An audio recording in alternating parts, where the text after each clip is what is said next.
Joining us now to review some of the headlines of today's newspapers from around the world is a Rice News analyst, Emmanuel Ifeni. Malabite, good morning. Good morning, Dr. Ruben Abati, the Malabite. You're welcome. Thank you. We miss you, they miss you. Our viewers miss you a lot. Thank you. Good morning, Ayo. Good morning. I thought you were not going to greet me. I knew you were focused on your fellow Malabites, and I was like... Yes, the Malabite is back. Yes. Good morning. Welcome. Yes. Let's start the review with this day. Nigeria's newspaper of record. The lead story, ECWA president. Church will announce presidential choice soon. Northern Christians already settled for Atiku, says Dogara. Muslim ticket recipe for disaster. Former vice president warns. In Ekiti, PDP candidate promises to prioritize human development. INEC hails ECOWAS commission over dialogue with parties ahead of elections. Yes, the president of the Evangelical Church winning all, ECWA, Reverend Stephen Baba Panya, has said the church will soon announce its presidential preference ahead of the February 25 presidential election, based, according to him, on conviction. He was speaking at the 2023 Extraordinary Council, General Church Council of ECWA, which took place in Jos yesterday. And he said they have been following the major presidential, the frontline presidential candidates. They've been following their programs and their pronouncements. And as such, they will soon make a choice on what the ECWA faithfuls should be voting for. Well, of course, former Speaker Yakubu Dogara saying that Northern Christians have settled for Atiku. Of course, we know the background to that pronouncement. The Muslim ticket of the APC, because many kicked against that within the party, kicked, and Dogara, a member of APC then, Babacha Lawal, former secretary to the government of the Federation, also a member of APC, kicked. They kicked vehemently. And they've been championing these Christians in the north will not vote for Muslim ticket. But the pronouncement of the ECWA president, Reverend Stephen Baba Panya, should churches be coming out to take a stand on who the members should vote for? Personally, I don't think so. Faithfuls should be allowed to make their choice, not led by the nose by the clergy. In my church, well, that will not happen. Everybody, in fact, we don't even discuss who to vote for. Individuals make their choice, and their choice best known to them. But perhaps the background from which the Northern Christians are coming from, the kick against this Muslim ticket of the APC, yes, which many felt was insensitive to the diversity, religious diversity of the country. Perhaps that's where they are coming from. But we also have a situation where we have pastors who hop from pulpit to soapbox and back to pulpit. So perhaps this pronouncement may not be strange after all for the president of ECWA, Evangelical Church winning all, formerly Evangelical Church of West Africa. Now, we move on to other stories quickly. The story above the masthead, MRA to APC, PCC, your blatant disregard for journalists' rights portends grave danger to the media. Yes, of course, this is something many journalists are worried about. The way the media, the Presidential Campaign Council of the APC, the media, those handling the media are going about their business. many are actually concerned. So I'm not surprised that media rights agenda has come out to express their concern openly about how these guys are going about their duty. Imagine the presidential candidate of the APC addressing the Nigeria Economic Summit Group, and that is supposed to be an open discussion, but it was treated as if it was a secret event. And even those who dare to cover the event were even accused of espionage. And it's unfortunate that those doing this are people who have practiced journalism for a very long time, and sometimes even surrendering their professional priority to persons from other professions, all in the name of Presidential Campaign Council spokespersons. Well, I hope they will rethink, because if their principal wins and become the president, is that how they are going to fence people out of Aso Villa because they want the presidency to be covered in a certain way? Well, we just move over to other stories. The Guardian newspaper on easy calm at CBN.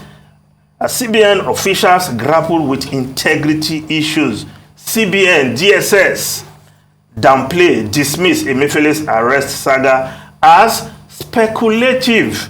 Yes, some papers yesterday, of course, including this day, reported that there was actually an attempt by the DSS to arrest Emefiele at the airport, but the presidency intervened, asked them to comply with the law, obey the law court. But the CBN and the DSS today saying both those stories are speculative, where sometimes what seems speculative may just have some fire bringing out the smoke. But again, officials not in DSS custody, Apex Bank insists, yes, no CBN official is in the custody of CBN. Are the integrity of system completely compromised?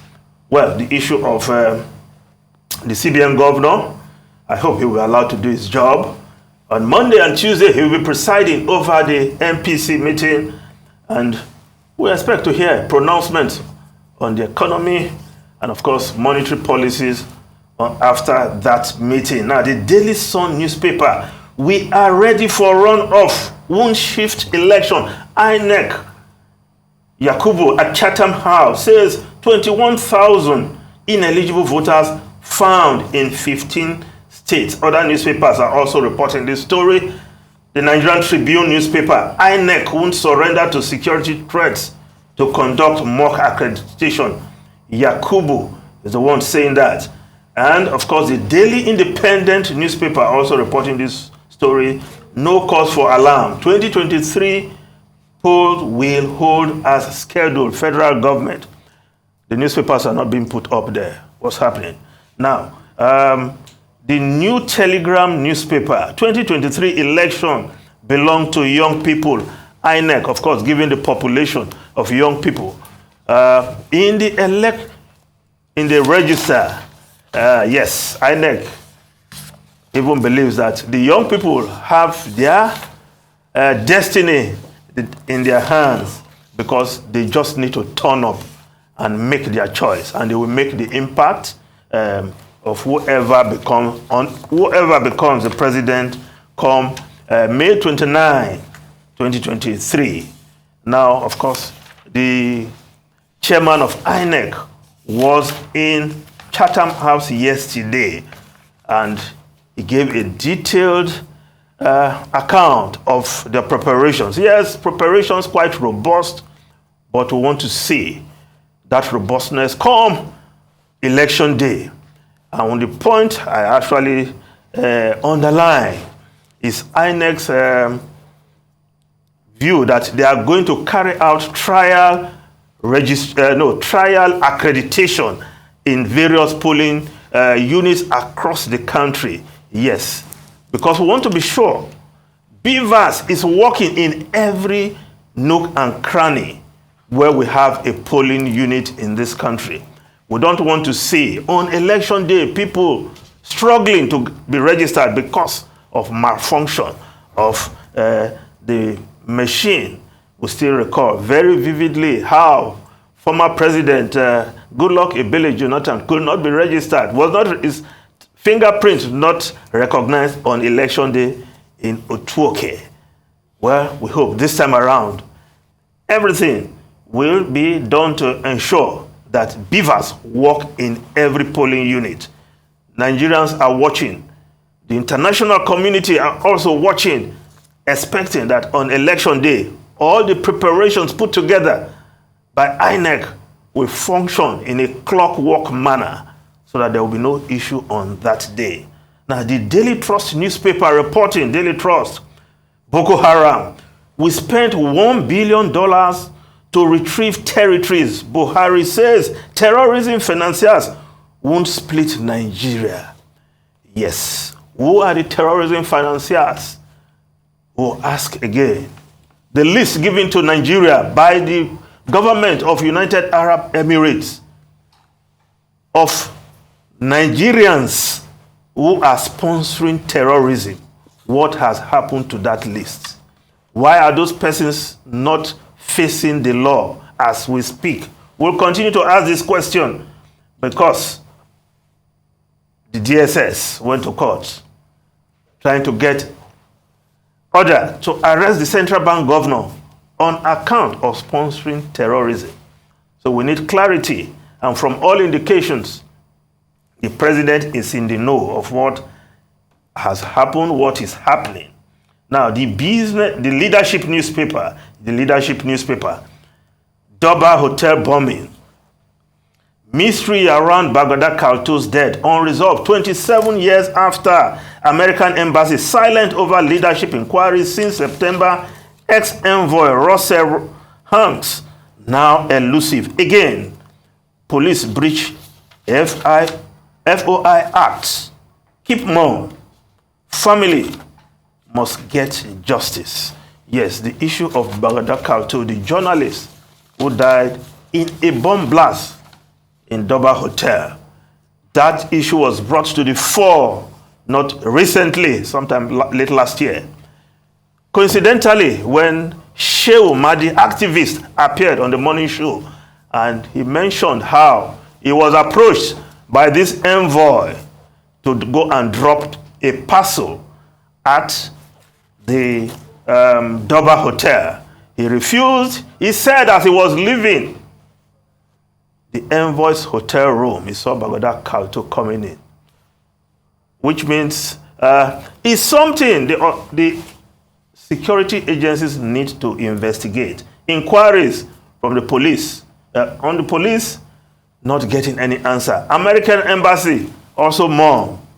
Well, I hope this will be followed through. Now, the Business Day newspaper, yes, banks, fintechs, tap cashless policy for growth. Yes, banks and financial technology firms with strong e-payment platforms are reaping big time from the cashless policy.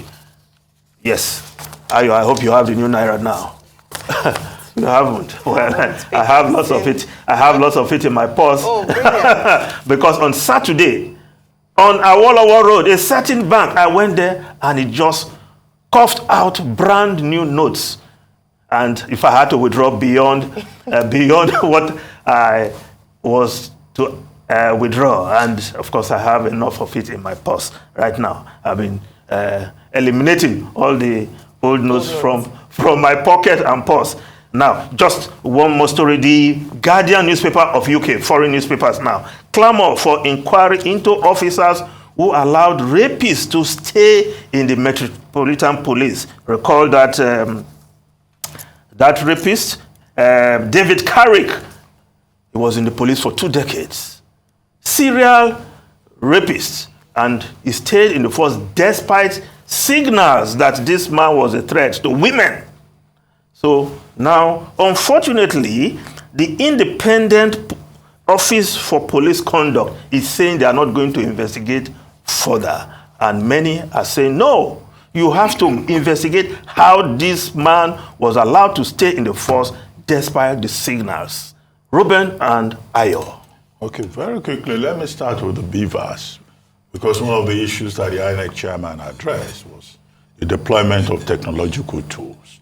But I think one thing that should be noted here is that he says they're going to test the beavers on a pilot scale in some parts of the country. But I think it's also important, by way of public education, if it is possible to find a platform for demonstrating to Nigerians, to those 93.4 million registered voters, because part of the problem on election day is that some people won't know where to press, they won't know what to do, and some of these INEC officials too, they need proper orientation in terms of how to deploy those technological tools that he talked about.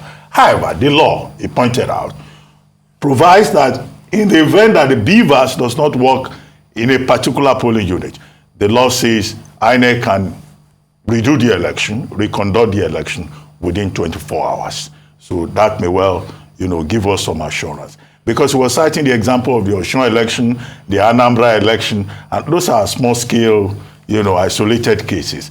Now, you are going to have election nationwide, and that's quite a lot.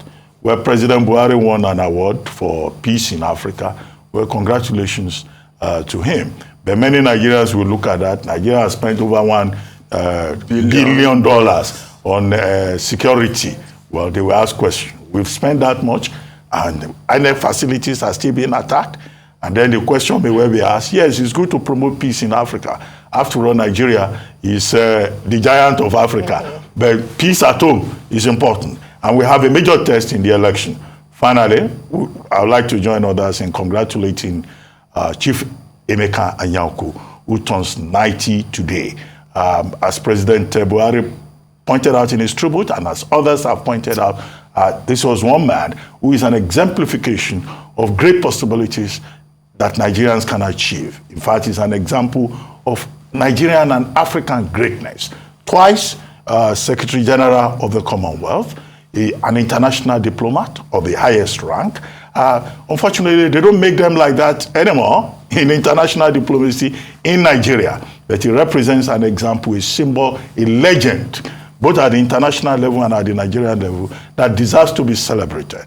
Well, Chief Emeka Anyaoku is our father. I won't say his birthday has implications. We will celebrate on his behalf. He deserves to be celebrated across Africa in terms of his statesmanship and his excellent achievements. I was about to tell you that we are going to issue a memo on this, your implication. No, the reason being that if we look at the front page of the Times, please put it there. Yes. Don't let them eat cake. That those people who are bringing cake to the office, that's what this story is. Professor Susan Jebb, the chairwoman of the Food Standards Agency, he said people who bring cake to the office to influence others, to eat sweet and get fat, should be sanctioned. So many would beg. So you are the one talking about implications. So those who bring cake to the office, take note. I may just issue a memo shortly. Thank you very much, Emmanuel Efeni, and congratulations once again to Chief Emeka Anyaoku.